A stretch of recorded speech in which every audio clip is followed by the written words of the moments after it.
شعبہ نے بیان کیا کہ عبد الملک بن میسرہ نے مجھے خبر دی، کہا کہ میں نے نزال بن سمرہ سے سنا اور انہوں نے عبداللہ بن مسعود رضی اللہ تعالی عنہ سے سنا۔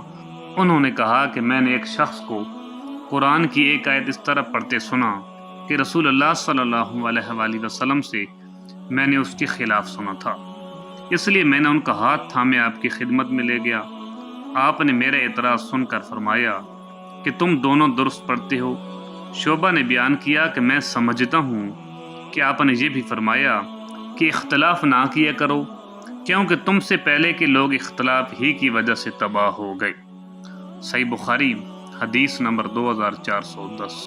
ابراہیم بن سعد نے بیان کیا، ان سے ابن شہاب نے، ان سے ابو سلمہ اور عبد الرحمن ایرج نے، اور ان سے ابو ہریرہ رضی اللہ تعالی عنہ نے بیان کیا کہ دو شخصوں نے، جن میں ایک مسلمان تھا اور دوسرا یہودی، ایک دوسرے کو برا بھلا کہا۔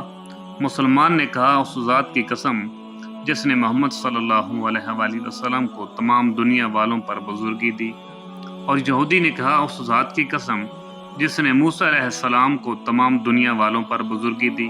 اس پر مسلمان نے ہاتھ اٹھا کر یہودی کو تمانچہ مارا۔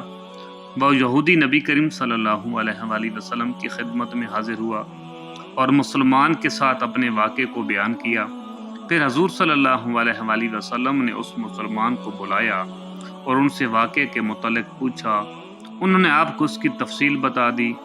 آپ نے اس کے بعد فرمایا، مجھے موسیٰ علیہ السلام پر ترجیح نہ دو، لوگ قیامت کے دن بے ہوش کر دیے جائیں گے، میں بھی بے ہوش ہو جاؤں گا، بے ہوشی سے ہوش میں آنے والا سب سے پہلا شخص میں ہوں گا، لیکن موسیٰ علیہ السلام کو عرش الہی کا کنارہ پکڑے ہوئے پاؤں گا۔ اب مجھے معلوم نہیں کہ موسیٰ علیہ السلام بھی بے ہوش ہونے والوں میں ہوں گے اور مجھ سے پہلے انہیں ہوش آ جائے گا، یا اللہ تعالیٰ نے ان کو ان لوگوں میں رکھا ہے جو بے ہوشی سے مستثنیٰ ہیں۔ صحیح بخاری حدیث نمبر 2411۔ ابو سعید خدری رضی اللہ تعالی عنہ نے بیان کیا کہ رسول اللہ صلی اللہ علیہ وآلہ وسلم تشریف فرما تھے کہ ایک یہودی آیا اور کہا، اے ابو القاسم، آپ کے اصحاب میں سے ایک نے مجھے تمانچہ مارا ہے۔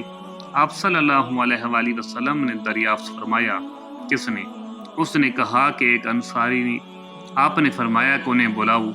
وہ آئے تو حضرت صلی اللہ علیہ وآلہ وسلم نے پوچھا، کیا تم نے اسے مارا ہے؟ انہوں نے کہا کہ میں نے اسے بازار میں یہ قسم کھاتے سنا، اس ذات کی قسم جس نے موسیٰ علیہ السلام کو تمام انسانوں پر بزرگی دی۔ میں نے کہا، او خبیث، کیا محمد صلی اللہ علیہ وآلہ وسلم پر بھی؟ مجھے غصہ آیا اور میں نے اس کے منہ پر تھپڑ دے مارا۔ اس پر نبی کریم صلی اللہ علیہ وآلہ وسلم نے فرمایا، دیکھو، انبیاء میں باہم ایک دوسرے پر اس طرح بزرگی نہ دیا کرو، لوگ قیامت میں بے ہوش ہو جائیں گے، اپنی قبر سے سب سے پہلے نکلنا والا میں ہی ہوں گا، لیکن میں دیکھوں گا کہ موسیٰ علیہ السلام عرش الہی کا پایا پکڑے ہوئے ہیں۔ اب مجھے معلوم نہیں کہ موسیٰ علیہ السلام بھی بے ہوش ہوں گے اور مجھ سے پہلے ہوش میں آ جائیں گے، یا انہیں پہلی بے ہوشی جو طور پر ہو چکی ہے وہی کافی ہوگی۔ صحیح بخاری حدیث نمبر 2412۔ انس رضی اللہ تعالی عنہ نے بیان کیا کہ ایک یہودی نے ایک لڑکی کا سر دو پتھروں کے درمیان رکھ کر کچل دیا تھا، اس میں کچھ جان باقی تھی۔ اس سے پوچھا گیا کہ تیرے ساتھ یہ کس نے کیا؟ کیا فلاں فلاں نے؟ جب اس یہودی کا نام آیا تو اس نے اپنے سر سے اشارہ کیا کہ ہاں۔ یہودی پکڑا گیا اور اس نے بھی جرم اقرار کر لیا۔ نبی کریم صلی اللہ علیہ وآلہ وسلم نے حکم دیا اور اس کا سر بھی دو پتھروں کے درمیان رکھ کر کچل دیا گیا۔ صحیح بخاری حدیث نمبر 2413۔ عبداللہ بن دینار نے بیان کیا، انہوں نے کہا کہ میں نے عبداللہ بن عمر رضی اللہ تعالی عنہ سے سنا، آپ نے کہا کہ ایک صحابی کوئی چیز خریدتے وقت دھوکہ کھا جایا کرتے تھے۔ نبی کریم صلی اللہ علیہ وآلہ وسلم نے ان سے فرمایا کہ جب تو خریدا کرے تو کہہ دیا کر کہ کوئی دھوکہ نہ ہو، پس وہ اسی طرح کہا کرتے تھے۔ صحیح بخاری حدیث نمبر 2414۔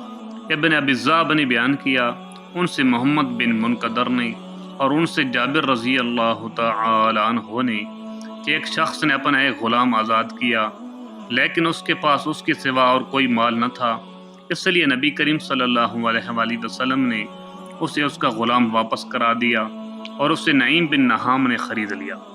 صحیح بخاری حدیث نمبر 2415۔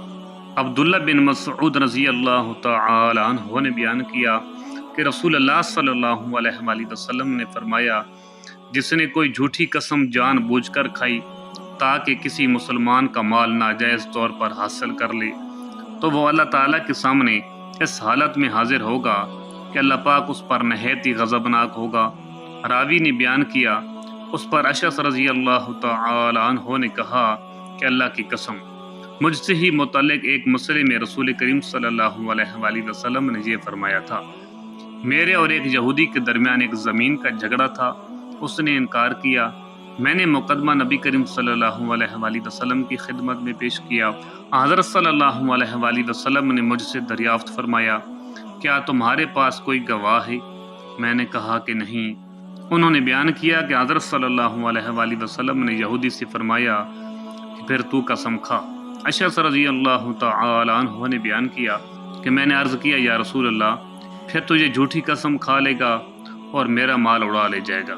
اس پر اللہ تعالیٰ نے یہ آیت نازل فرمائی، بے شک وہ لوگ جو اللہ کے عہد اور اپنی قسموں سے تھوڑی پونچی خریدتے ہیں، آخر آیت تک۔ صحیح بخاری حدیث نمبر 2416۔ صحیح بخاری حدیث نمبر 2417۔